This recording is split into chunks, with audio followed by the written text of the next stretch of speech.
अरे मैं निर्बल हूं, मैं अंधा हूं, इसलिए आज तो इस लाठी को छुड़ा करके चला गया। अरे यदि तू बलवान है, तू सबल है, तो तुझे बलवान मैं तब समझूंगा जब मेरे हृदय से निकल करके दिखा दे। हाथ छुड़ा कर जात हो निर्बल जानी के मोह, हृदय से जब जाओगे सबल बदूंगो तो। तुझे बलवान तो मैं तब समझूंगा जब तू मेरे हृदय से निकल करके चला जाएगा राजन। भगवान भाव देख लेते हैं बस। आज पुनः परीक्षित ने प्रश्न कर दिया, गुरुदेव मेरी समझ में नहीं आया, आप कह रहे थे कि का जाति विदुरस यादव पते, ये विदुर कौन सी जाति का था और इसने भगवान को प्राप्त कैसे कर लिया? सुखदेव स्वामी बताते हैं राजन, ये विदुर कोई और नहीं, ये स्वयं धर्मराज है।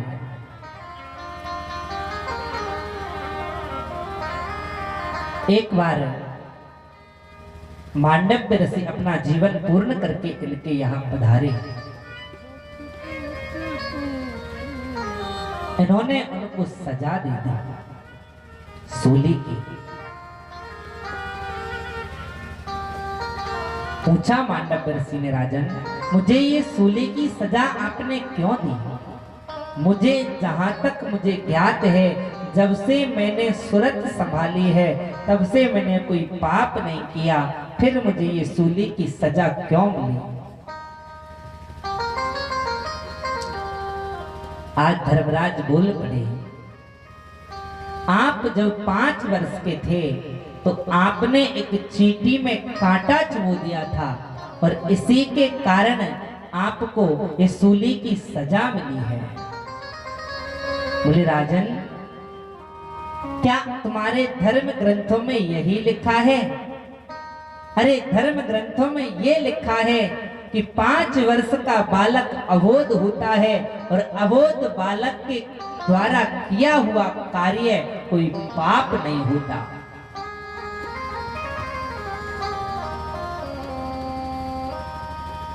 फिर आपने मुझे ये सजा क्यों सुना दी? मैं तुम्हें श्राप देता हूं कि जाओ 100 वर्ष तक तुम मृत्यु लोक में जाकर के और दासी के पुत्र बन करके रहोगे। मांडव्य ऋषि के श्राप के कारण ही धर्मराज को विदुर का अवतार लेना पड़ा, विदुर के रूप में जन्म लेना पड़ा।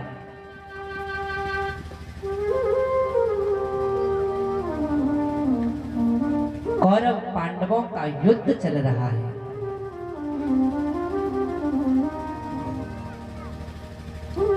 विदुर आकर के धृतराष्ट्र को समझाते हैं, देखिए ये जो कौरव है ये गलत मार्ग पर जा रहे हैं, आप इनका साथ मत दो, ये अन्याय के मार्ग पर चल रहे हैं, आप धर्म का साथ दो, पांडव धर्म के मार्ग पर चल रहे हैं।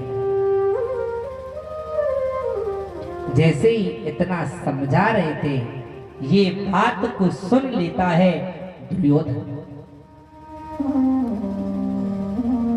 जैसे ही सुना, आकर के देखा कि मेरा ही नमक खा रहा है, मेरे ही यहां रह रहा है और मेरी प्रति मेरे ही पिता को भड़का रहा है। बोले निकल जा यहां से, तेरे से तेरा मंत्री पदवी छीन लिया जाता है, तुझे मेरे राज्य में रहने की कोई जरूरत नहीं। विदुर जी भी बोल पड़े, दुर्योधन ले संभाल तेरा मंत्री पद। अरे मुझे ऐसा मंत्री पद चाहिए भी नहीं। जाकर के कदली वन, केले के वन में जाकर के कुटिया बना करके रहने लगे हैं। इधर मेरे गोविंद शांति दूत बनकर के और पधार रहे हैं। शायद मेरे समझाने से दुर्योधन समझ जाएगा, ये प्रयास करूंगा।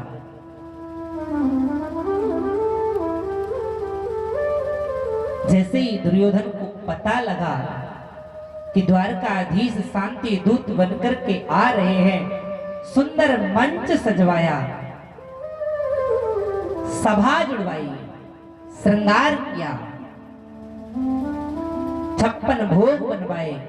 शायद उसके मन में ये भाव जागृत हुआ कि इनको देख करके और द्वारकाधीश पांडवों की तरफ से बोलना छोड़ करके और मेरी तरफ से बोलना आरंभ कर देंगे।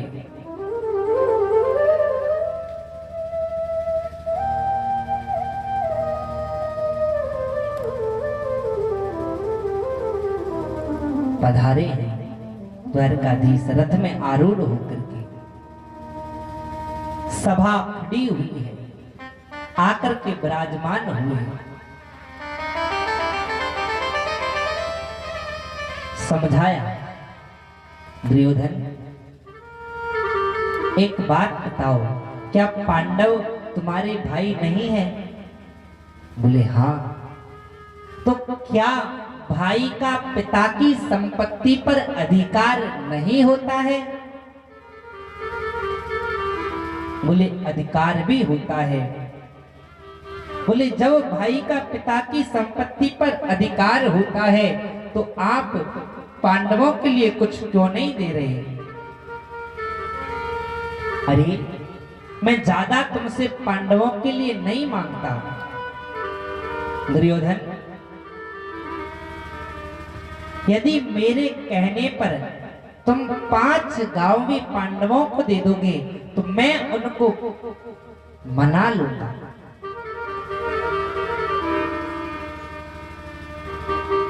तुम अधिक नहीं, केवल 5 गांव दे दो। लेकिन दुर्योधन कहाँ मानने वाला, तड़प उठा, बोल पड़ा, आप 5 राज्य की बात करते हो?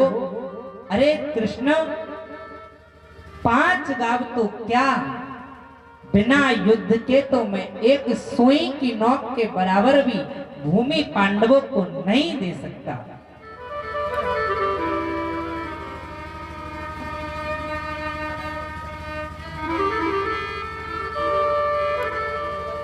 आप 5 गांवों की बात करते हो? अरे जितनी सी जमीन पर सुई की नोक लगती हो उतनी सी भूमि भी मैं पांडवों को नहीं दे सकता बिना युद्ध के। जैसे ही आज केशव ने सुना युद्ध की बात करता है, समझ आया दुर्योधन, अरे अभी तूने युद्ध देखा नहीं होगा, अभी तूने कानों से ही सुना होगा कि युद्ध कैसा होता है।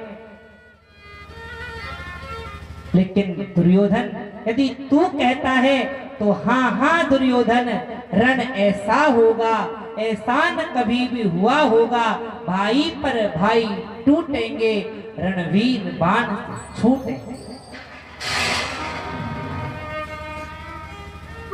दुर्योधन, ये तू चाहता है कि युद्ध हो तो मैं भी उनकी तरफ से कह रहा हूं दुर्योधन, ऐसा युद्ध होगा कि तूने ना तो कभी अपनी आंखों से देखा होगा और ना कभी उस युद्ध के बारे में अपने कानों से सुना होगा। जैसे ही ये बात कही, दुर्योधन तो घबरा गया। अरे बोले द्वारकाधीश कन्हैया, इन बातों को छोड़ो ना, इन बातों को तो हम बाद में कर लेंगे, अभी आप चलो ना। मेरी माता ने सुंदर सुंदर पकवान बनाए हैं, आप चल करके और भोजन ग्रहण करिए ना। आज मेरे द्वारकाधीश बोल पड़े, दुर्योधन, भोजन हमेशा 2 ही परिस्थितियों में किया जाता है, या तो भोजन खिलाने वाले के अंदर भाव हो और भोजन करने वाले के अंदर भूख हो। और दुर्योधन, तेरे अंदर वो भाव नहीं है और मेरे अंदर वो भूख नहीं है। और दुर्योधन, वैसे मेरा निमंत्रण तो काका विदुर के यहाँ लग चुका है। बोले केशव, अरे आप आए तो पहले मेरे यहाँ हो, फिर आपको काका विदुर का निमंत्रण कैसे लग गया? बोले जस मैं द्वारिका से चला उसी समय काका विदुर का निमंत्रण पहुंचा। बोले द्वारकाधीश, जब भी आप हस्तिनापुर पधारो मेरे घर जरूर आना। यही सब देख रहे हैं, एक दीवार से लग करके विदुर और विदुरानी मन में विचार कर रहे थे, अरे अब हमें मंत्री पद तो है नहीं, हमें द्वारकाधीश के दर्शन नहीं हो पाएंगे। जैसे ही विचार किया और ये इस बात को सुना तो विदुर जी बोल पड़े, देवी देखो सुना, मेरा ठाकुर मेरा केशव कितना करुणावान है, वो जरूर आएगा, वो जरूर आएगा। देवी तुम चलो और कुटिया को सुंदर सजा दो। विदुरानी आई है, कुटिया को लीपा है। इधर विदुर जी गोप बजरी आ गई माखन लेने के लिए कि गोपाल आएंगे उनको भोग लगाऊंगी। मेरे द्वारकाधीश भी विदुर की कुटिया की ओर चल दी है। जिस प्रकार से भक्त भगवान के मंदिर नंगे पैर दौड़ा जाता है, भगवान भी उसी प्रकार भक्त के द्वार पर नंगे पैर दौड़ पड़ते हैं। क्योंकि भगवान का तो यही कहना है, अरे तू एक बार मेरी ओर आकर के तो देख ले, कोई एक बार मेरी तरफ आए तो सही।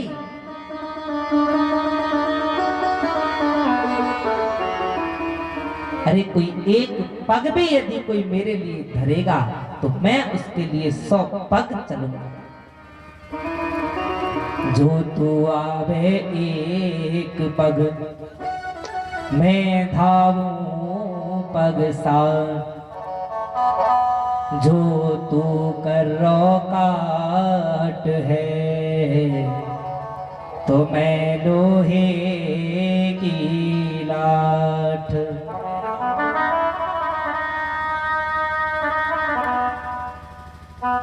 एक बार आकर के दो देख, और यदि तू अपने मन में टाइट है ना, कड़ला है, अरे क्या जाना तो मैं तेरे से भी ज्यादा कड़ला हूँ। तू तो लकड़ी है लेकिन मैं लोहे का खंभ हूँ, लोहे की छड़ हूँ।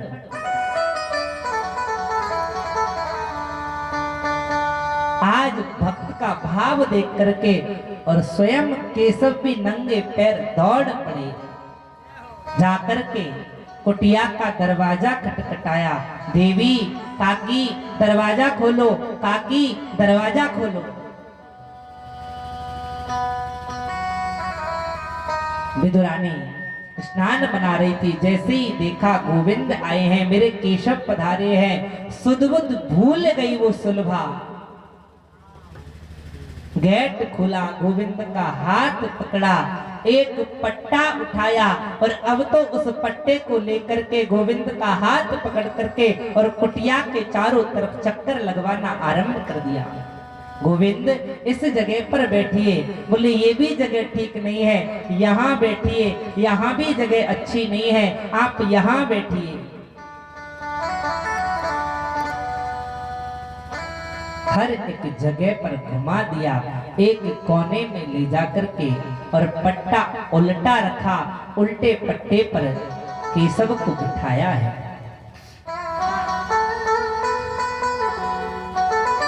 और बैठ करके बिहारी जी बोल पड़े, काकी बहुत जोर से भूख लगी है, अरे कुछ खाने को हो तो दे दो।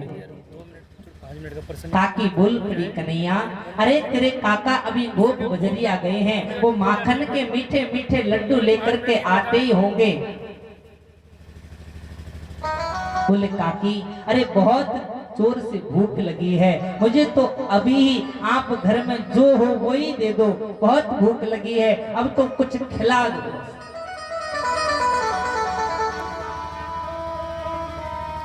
सुलभा ने देखा और कुछ तो कुटिया में नहीं था, कुछ केले थे। आज इतनी भाव में विभोर हो गई वो सुलभा कि केलों को उठाया और उनको छोला, और जो केले के गुदे होते हैं उस गुदों को जमीन पर पटका और छिलकों को भगवान को पवाती जा रही है। और मेरे केशव भी भाव में बह करके और उन छिलकों को पा रहे हैं। एक नहीं, दो नहीं, अनेकों छिलके पा गई। इतने में ही विदुर जी आई तो गए। देखा, देवी अरे तुमने ये क्या कर दिया, मेरे केशव मेरे गिरधर गोपाल को केले के छिलके पवा रही हो। शुद्ध बुद्ध भूल गई, जैसी याद आई क्षमा करना अपराध हो गया।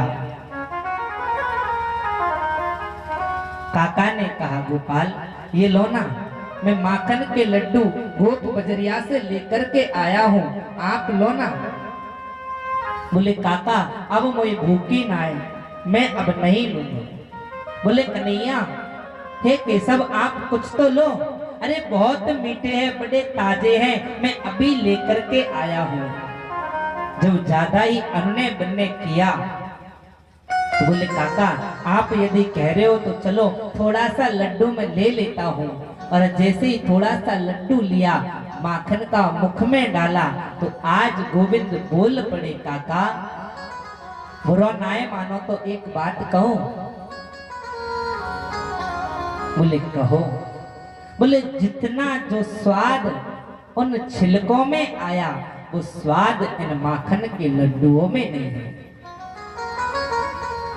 काका, क्योंकि वो छिलके भाव में भाव के रस से सने हुए हैं और ये जो माखन के लड्डू है काका ये बनावटी है। और भगवान को बनावटीपन अच्छा नहीं लगता, भगवान तो भाव के भूखे हैं।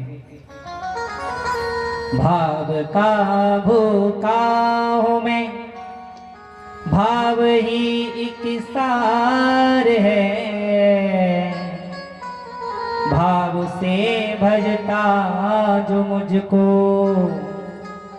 भव से बेड़ा पार है।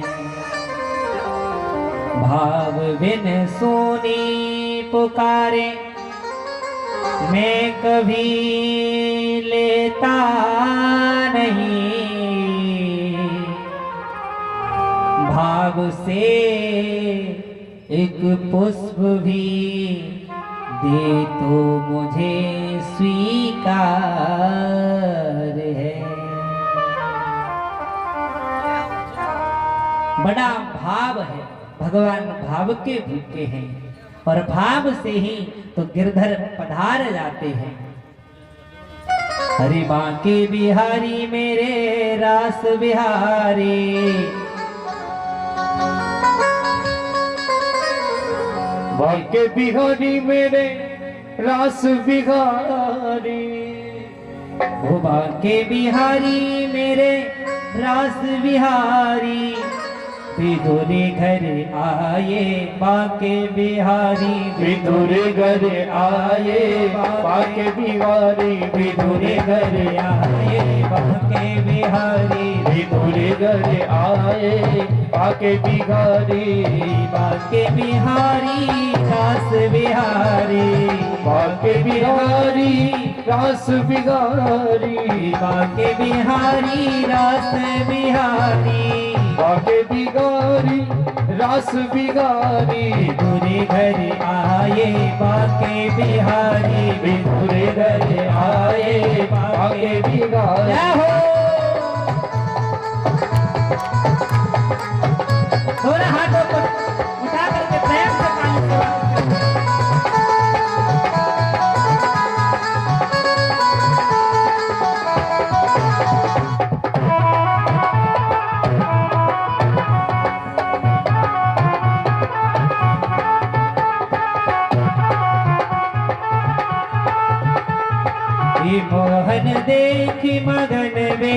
विदुरानी, मोहन देख मगन विदुरानी, मोहन देख मगन विदुरानी, मोहन देख मगन विदुरानी, फूलत मन में अति समानी, फूलत मन में अति समानी, फूलत मन में अति समानी, फूलत मन में अति समानी, अंदर बुलाए बाके बिहारी, अंदर बुलाए आके बिहारी, दूर घर आए बाके बिहारी, दूर घर आए बाके बिहारी, बाके बिहारी मेरे रास बिहारी, बाके बिहारी मेरे दास बिहारी, बाके बिहारी मेरे रास बिहारी, बाके बिहारी मेरे दास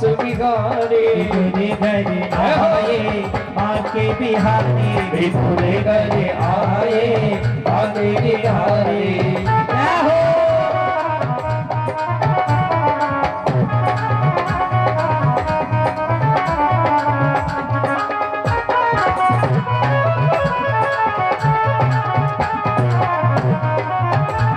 दोनों हाथों से ताली सेवा करते हुए ए हरि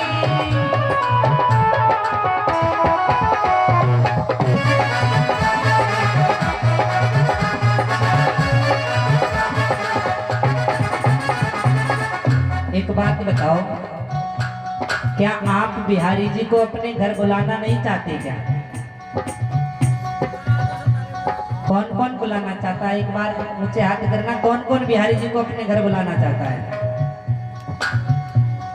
लेकिन अब बताओ, सब बुलाना चाहते हो तो क्या ऐसे आएंगे क्या वो? ऐसे आप बुलाने ना, ऐसे तो पड़ोसी भी घर में नहीं आएगा। कैसे?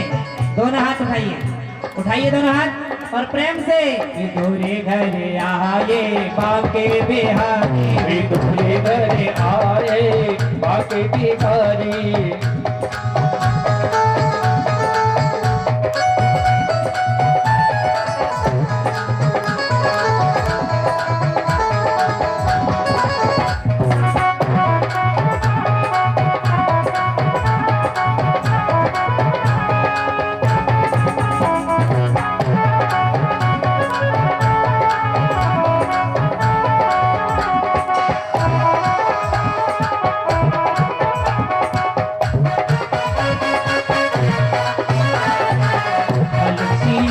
और प्रभु को जिमावे, तुलसी ले और प्रभु को जिमावे, फल छीले और प्रभु को जिमावे, फल छीले और प्रभु को जिमावे, छिलका धरती आगाड़ी जावे, छिलका धरती अगाड़ी लावे, छिलका धरती आगाड़ी जावे, छिलका धरती अगाड़ जावे, प्रेम सिखाई रहे बाके बिहारी, प्रेम सिखाई रहे बाके बिहारी, पूरे घर आए बाके बिहारी, दूर घर आवे बाके बिहारी, बाके बिहारी मेरे रास बिहारी, बाके बिहारी मेरे रास बिहारी, बाके बिहारी मेरे कुंज बिहारी, बाके बिहारी मेरे कुछ बिहारी, दूरे घर आए बाके बिहारी, दूर घर आए बाके बिहारी। क्या हो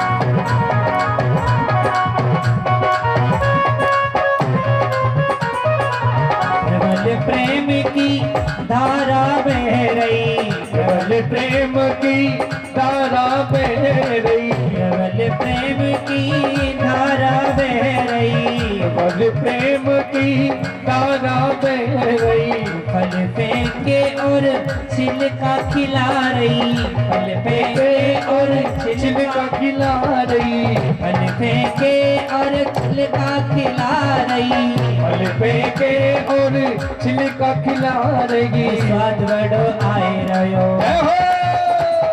स्वाद बड़ो आए रहो बाके बिहारी, स्वाद बड़ो आई रयो बाके बिहारी, स्वाद बड़ो आए रहो बाके बिहारी, बड़ो आई रयो बाके बिहारी, बाके बिहारी मेरे रास बिहारी, बाके बिहारी मेरे रास बिहारी, बाके बिहारी मेरे कुंज बिहारी, बाके बिहारी मेरे कुंज बिहारी। तुझे घर जय हो।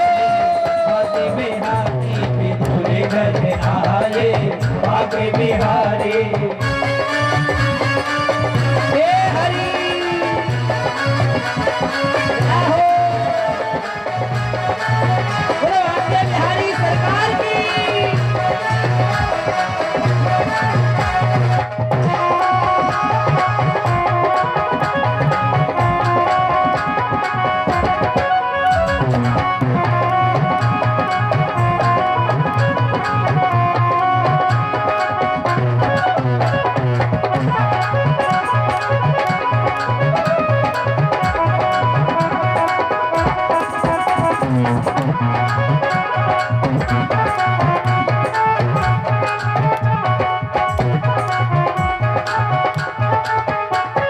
दूरे घर आए बाके बिहारी, दूरे घर आई रहे बाके बिहारी, दूरे घर आए रे बाके बिहारी, दूरे घर आए रे बाके बिहारी, दूरे घर आई रहे बाके बिहारी, दूरे घर आए रे बाके बिहारी, दूरे घर आई रहे बाके बिहारी, दूरे घर आए रे बाके बिहारी, दूरे घर आई रहे बाके बिहारी, दूरे घर आए रे बाके बिहारी, दूरे घर आई रहे बाके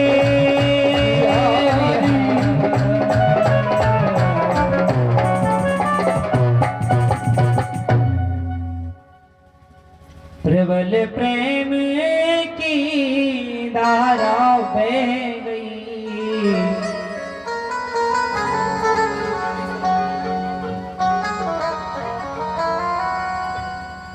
प्रबल प्रेम की धारा बह गई, हरि फल फेंके और छिलका खिलाए रही, स्वाद बड़ो आए रहो वाके बिहारी। बस भाव होना चाहिए, प्रेम होना चाहिए। वो छिलकों को भी मेरे गिरधर गोपाल पाना आरंभ कर देते हैं।